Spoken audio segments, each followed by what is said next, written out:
there was someone coming to get pick 10, that it was for sale, and they would have lost the guy they wanted. And if they have conviction on the quarterback, who are we to say they shouldn't have made the deal? You know, as far as day 2 and day 3, Shay, the Minnesota draft reminded me of like a team that's ready-made on the precipice of getting to the championship, because I would have thought that they would have gotten themselves in the 2nd and 3rd round in the draft.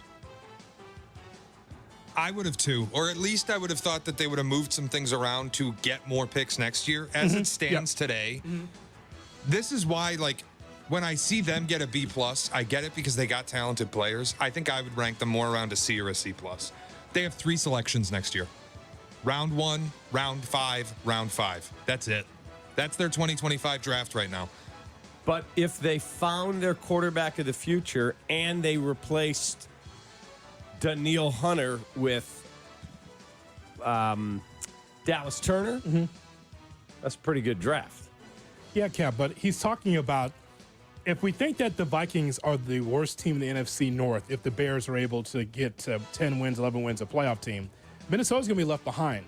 And what he's saying is that look at what they did in this draft where, yeah, you were very top-heavy, but then what about the rest of your draft? And then next year you don't have many picks. He's right. Not to say that they can't acquire more picks via trade at some point in time, but the point is it seems like a team that's close to a rebuild than being a real playoff team. That's exactly my point, because you think about the 2023 draft for the Bears, and this is how I would frame it. Not that the Vikings are as bad as the Bears were in 2022 to get that top-level pick, but you want that second year of a rebuild, for me, to be a lot of picks. And the Bears last year had 10. Not that they all hit, but if I'm embarking on a rebuild, I want as many scratches of the ticket as I can get.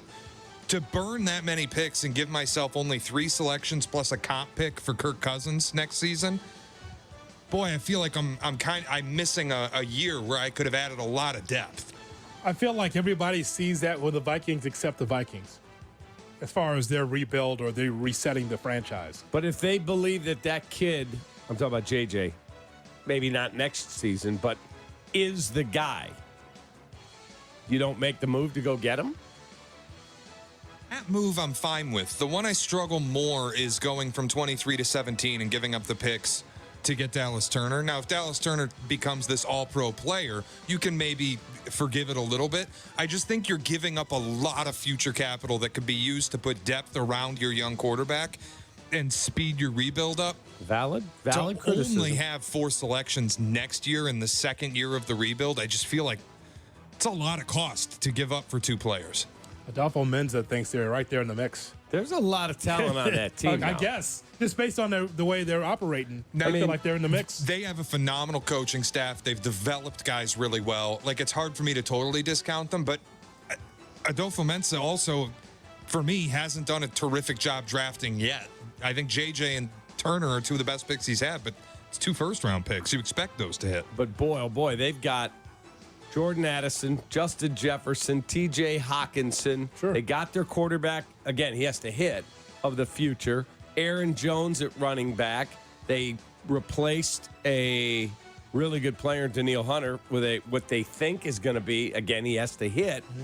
The other side, they signed the kid Greenard away from Houston. So they've kind of rebuilt on the fly. Yeah. There's a lot of talent there. Absolutely. My worry, too, is that the contract coming down the pipe for Justin Jefferson is going to be backbreaking, and he's either going to destroy their cap sheet or be gone. He won't be there. I think this cap thing you speak of is a myth, because all I know is Philadelphia gives Jalen Hurts $40 billion. Oh, Devontae Smith, you want $25 million a year? Done. Oh, A.J. Brown, you want $32 million a year? Done. They just keep spending, man. It is a myth as long as you stay good and you can find ways to move the money. Because if it doesn't work, if there's a problem with A.J. Brown or with Devontae Smith or whatever, or if Jalen Hurts isn't what you hoped he would be when you paid him the $40 million a year, you become the New Orleans Saints. No question. But I'm saying I keep hearing about this cap thing you talk about, and I keep looking around and teams are spending into oblivion. The cap will eventually catch up to you unless you're the Rams, who have done a good job of circumventing it. Philly, Howie Roseman's a genius. He's done an incredible job of getting around it. But even Philly, if it doesn't work, you're going to be the Saints. You're going to be $80 million over the cap at the end of every season, have to find ways to get back under it, and middling. Shay, I know you're not going to listen to me, but I'll just say it out loud anyway. Don't take the cheese from this guy.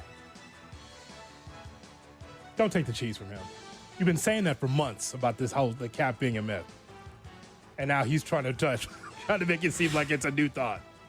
Don't take the cheese. You see what he's doing, right? Listen, okay. I know I said a month ago the salary cap's not real. Months? No, not a month ago. Months ago. If you've got the cash to get around it, it ain't real. Don't take the cheese. Don't say. See? You're not going to listen to me, but I mean, I think the audience can hear what's happening there. My point is it can become real if things don't work the way that you expected them to. Yeah, I noticed the Rams have really struggled with it. Wow. The Saints have. Well, maybe they got a bad front office. I don't know. They went out and paid Derek Carr, and he's not good enough. And now your cap sheet's trouble. Can you sneak in one more, please? Well, I have a couple thoughts. One is the start of the first round, I kept thinking all the defensive talent just dropping. The playoff teams that were picking at the end of the first had to be licking their chops. And what is wrong with the Buffalo Bills? Stop sending picks to Kansas City. Stop it. They need a wide receiver more than anything in the world, and they send their first to Kansas City so that Kansas City gets Xavier Worthy, and Patrick Mahomes gets the fastest wide receiver in this draft. Stop it. They sent the Mahomes pick to Kansas City. They did. Stop. What's wrong with them? I guess they needed the capital they got back. No. It doesn't make sense. Stop trying to empower the best team in the National Football League. Don't make them more of a juggernaut by giving them your future. It's incredible. It's the team that beats their ass. It's like if somebody is shacking up with your wife outside of your marriage and you start writing them checks to get the hotel rooms. It's insane what Buffalo does. They just empower Kansas City. A decent proposal there. That's it. Wow. All right, one more. You can tell it's a new regime in New England. Holy smokes.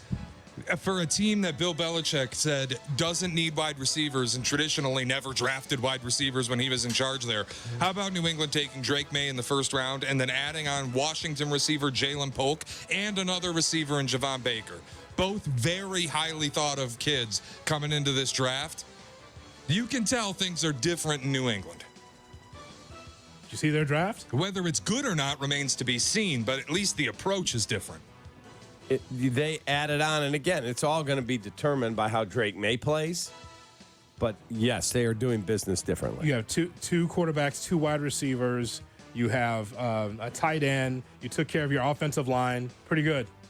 It's a different way of doing things. Whereas when Bill Belichick was with the Patriots, he would have his dog make the picks in the wicker chair, if you recall this. During COVID. Yeah, just sitting there with his dog sitting there making the picks for him.